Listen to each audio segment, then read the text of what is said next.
Okay, we're in the second week of Advent and talking about love, the attracting and dissolving action of love, what it means. First week we dwelt on life, and we have two more after this. So I've taken, as you know, a very slightly different approach to the whole Advent season. I'm not following the traditional way because I think it's important to focus on what I like to think of as the four qualities of God: life, love, power, and intelligence. That when we ask about, what is the nature of God, we always come back to these four elements. And I like to think of them too as four spiritual resources. The soul is an expression of God. So the soul also is life, love, power, and intelligence expressed through us. And each one has a way of, we express each one in a different way. We express love as understanding. And love gives us this broader view that allows us to understand people and things that go on. But we're going to take a view of it today that is a little bit different than I've talked about in the past, and I think you'll find it helpful and practical. I hope you do.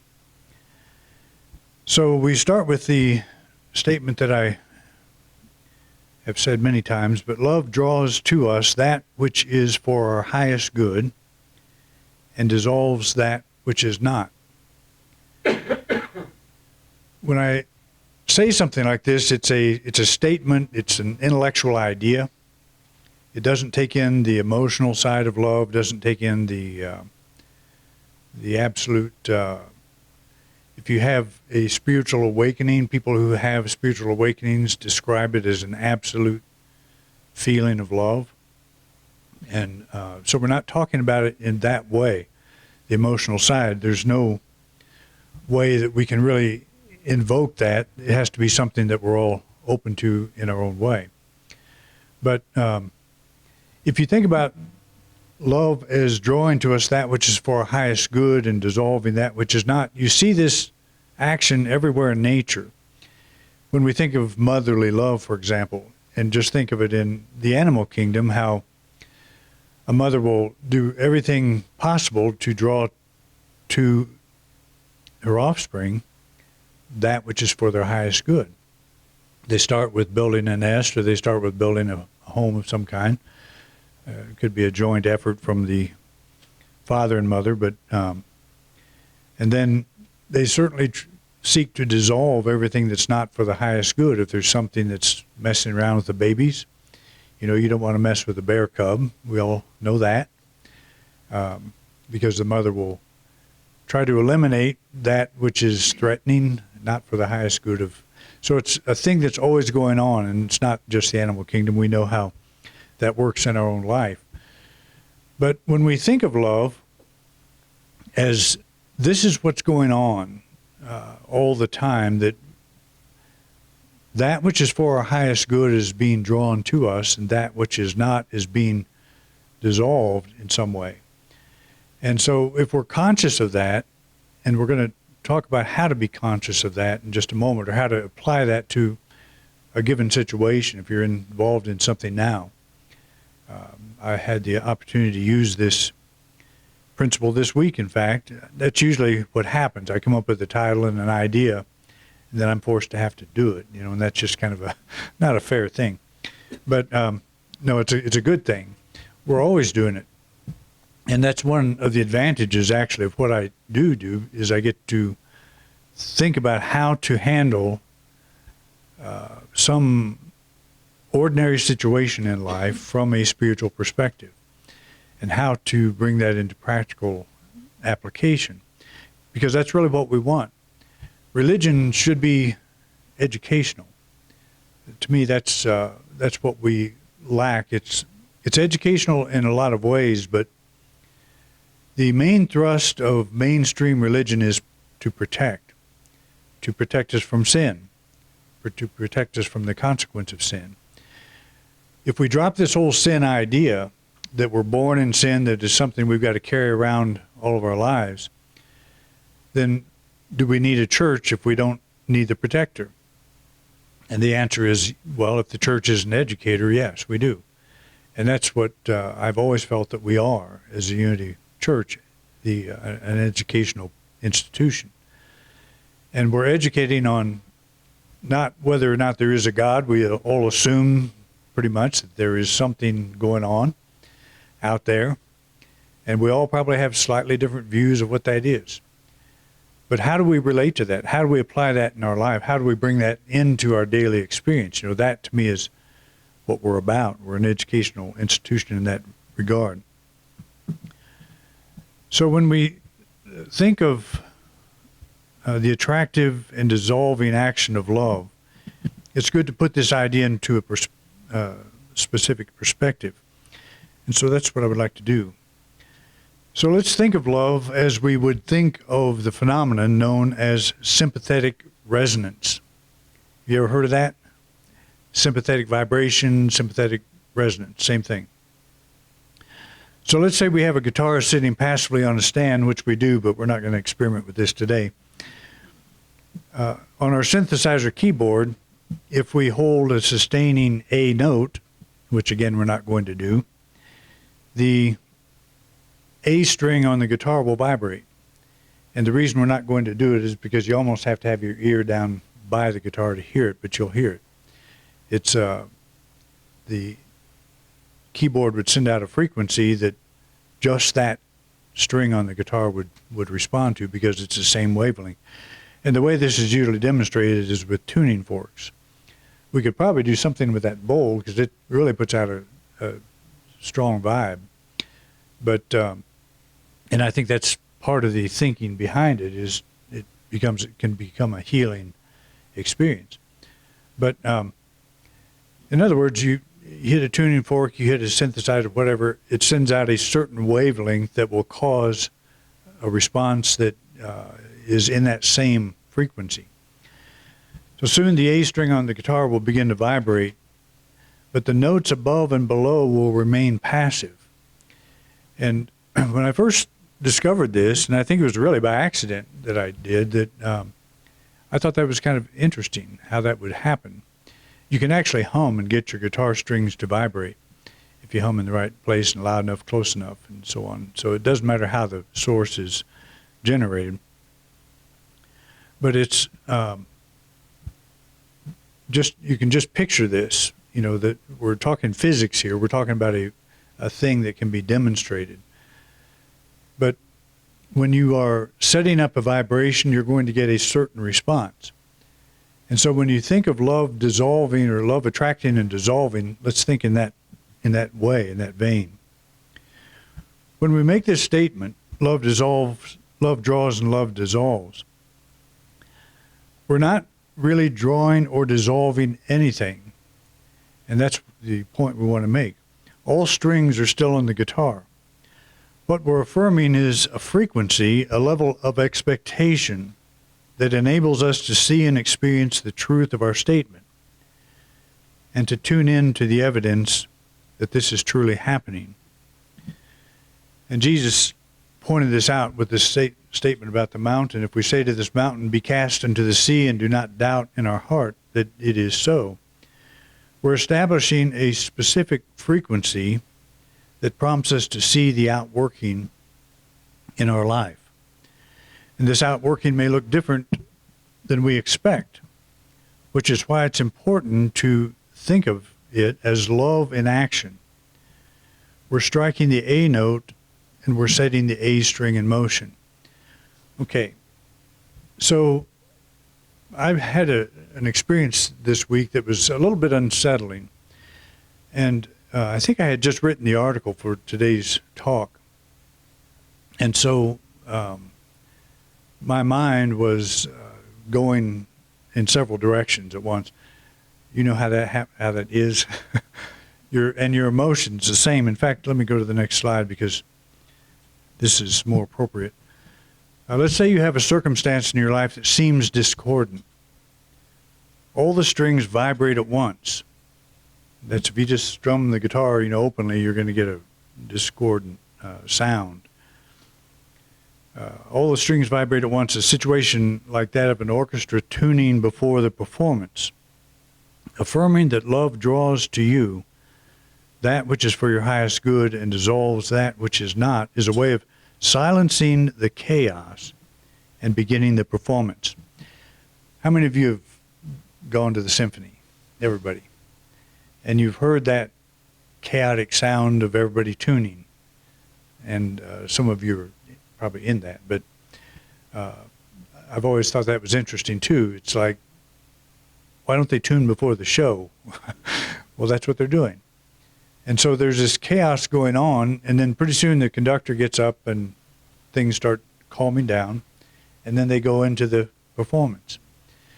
So I'm having this experience, and the experience in my head and in my heart is like that tuning session of the orchestra. It's chaotic. So what I was thinking about is, let's try this practice. Let's try bringing love into this whole thing. And so I took that situation in my mind and I laid down to take a nap, or to actually just close my eyes, and ended up taking a nap, but relaxing, letting go, thinking I'm turning this over to love. I'm letting love draw to me that which is for my highest good and dissolve that which is not. And just my holding that idea in my thought and knowing that I had turned it over to love, I don't know how to resolve this myself, the tuning began to go down. The chaos of thought and emotion began to subside, and it did it by itself. I didn't have to know how to resolve the issue that I was dealing with, but I just envisioned myself taking it and giving it to love, giving it to the process of love. And it was a very powerful thing to do, a very freeing thing to do. By powerful, I mean freeing, because if an orchestra is tuning inside your brain, you're kind of powerless, because that's all you hear. And it's difficult to put things in order. But if you will take any situation that you have and apply this principle that love is now drawing to me that which is for my highest good. You may be in an argument with somebody. You may not know how to resolve that. So bring them into that thought as well. Bring yourself and them into that thought that love is drawing to us that which is for our highest good and is dissolving that which is not. And the first thing that is dissolved is your chaos, that tuning of the orchestra. That's the first thing that goes. And you're making progress when you feel like you're actually turning this over to a higher process, to a process greater than your own intellectual, emotional reaction to it. And that's a huge step. You feel the peace first in yourself. And the peace of knowing, okay, I don't know how to resolve this, but love does. There's a power in myself that is drawing to me that which is for my highest good. And again, all the strings are still on the guitar, even though that one is vibrating. The answer that you're seeking, it's there. But you're not seeking to change anything, is what I'm saying. You're not seeking to take the unvibrating strings off the guitar. Leave them on there.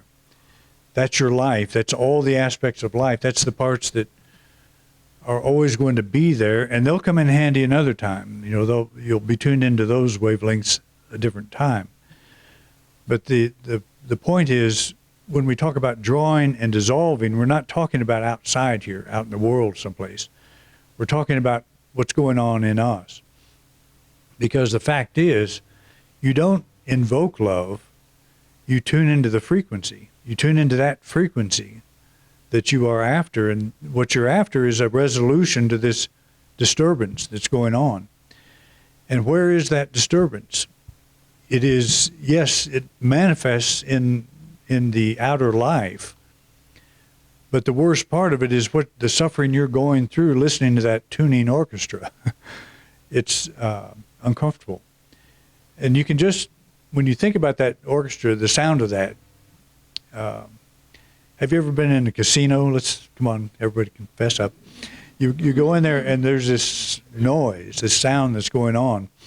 And I think if you're addicted to that particular thing, that noise probably triggers creates a salivating sensation, whatever that is.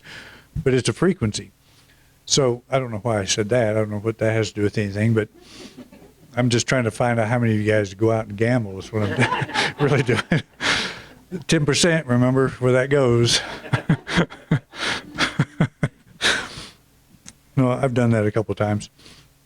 Beth and I, the times we've gambled, I seem to have better luck than Beth because she comes back wanting more money from me. So I'm on a roll and I'm giving it to her, but it's nothing in my, anyway, I don't know how, but we're in a frequency, we're setting up a frequency. That's really what faith is.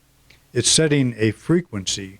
Faith is the substance of things hoped for, the evidence of things not seen. That's a frequency. So if you say to this mountain, be cast into the sea, we're not talking about mountains. We're talking about this tuning orchestra. We're talking about this thing that's going on in us. And I guess that's what I was coming to, is that sound of that tuning orchestra. Can't you just visualize your thinking and your feeling when you're in that state? How it's just every place. You can't tell a cello from a violin, when that's going on. It's very chaotic. And so you get into that chaotic state, well, that's the world you want to overcome, or that's the world you want to see overcome. It's not the other 5 strings on the guitar.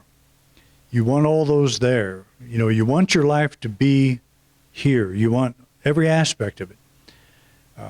You're going to say there's parts of it I don't want.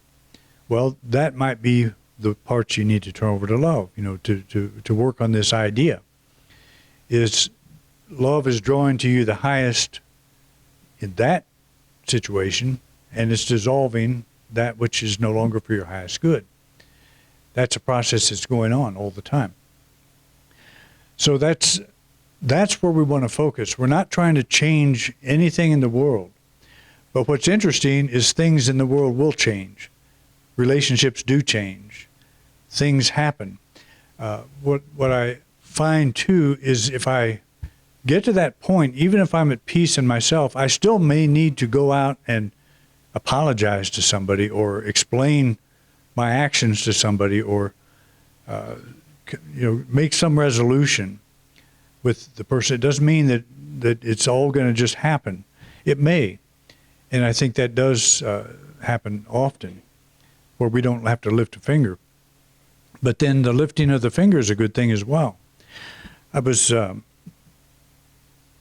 had a phone call at 11 o'clock on the church phone, and the church phone now is by my bedside because I have we went cellular here. And that's a good thing, but I saw it, and it was a California number. I didn't recognize the number, and I figured it was somebody asking for help somehow.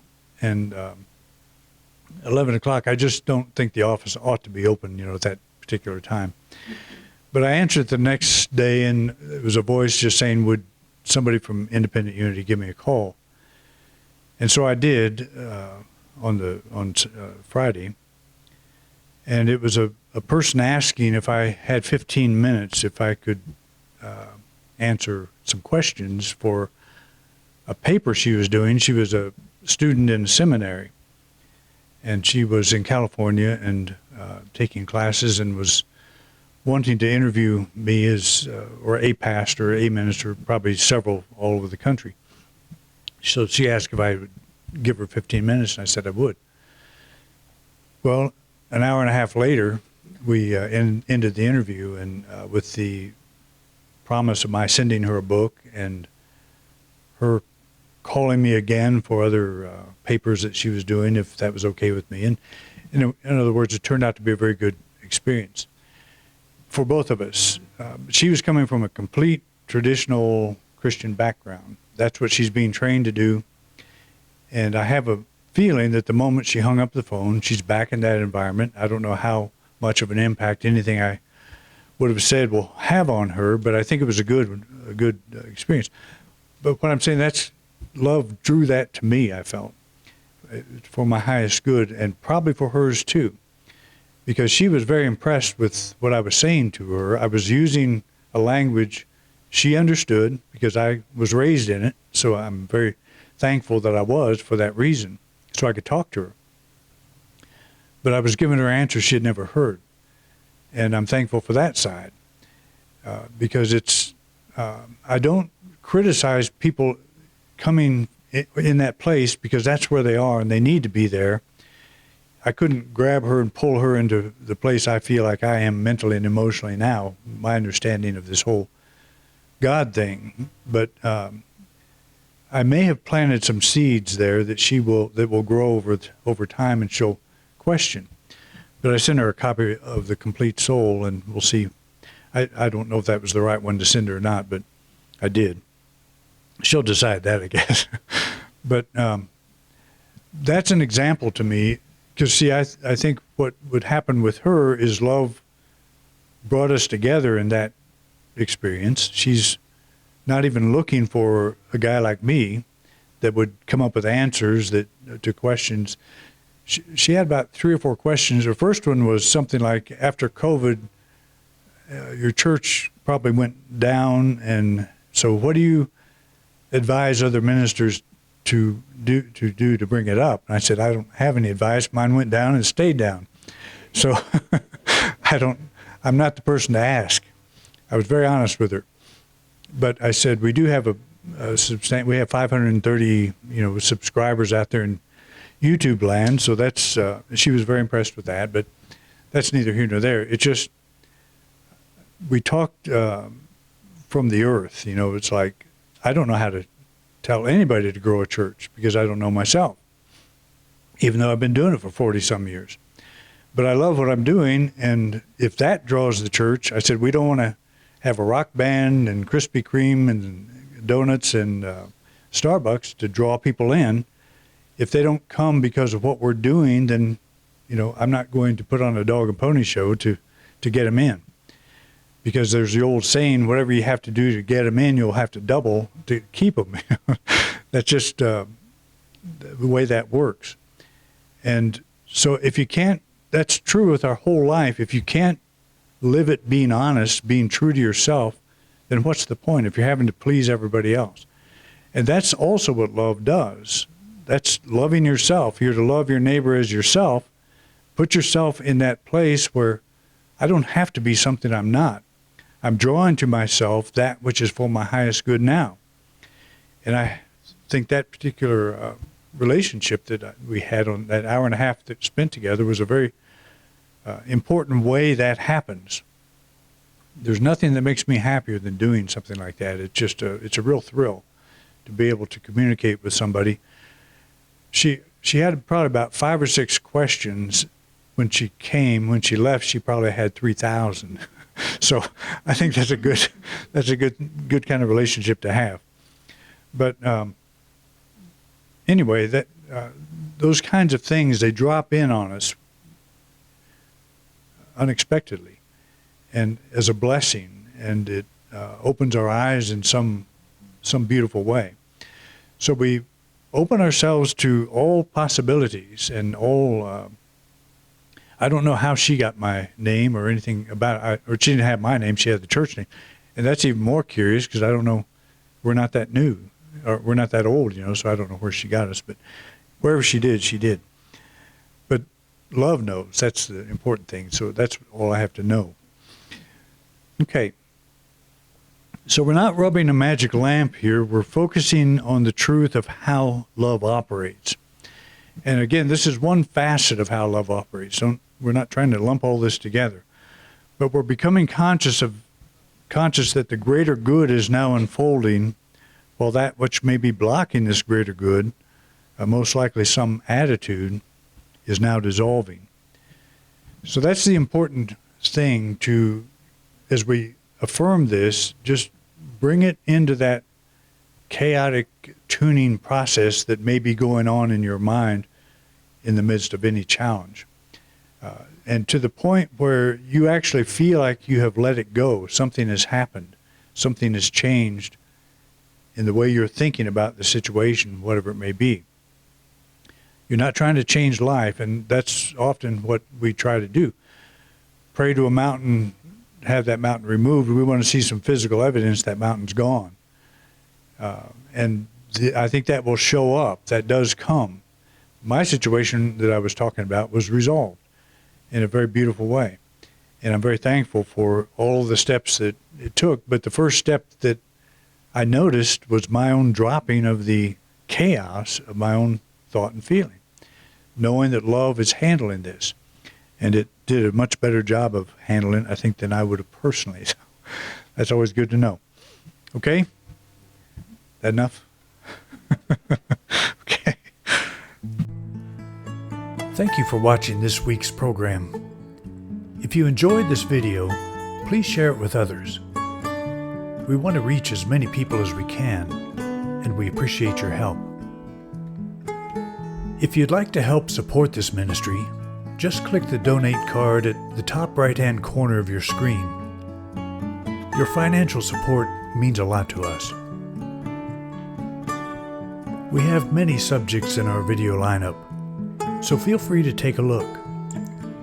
If there's a topic you don't see and would like me to address, just put it in the comment section. I'd love to know what's on your mind.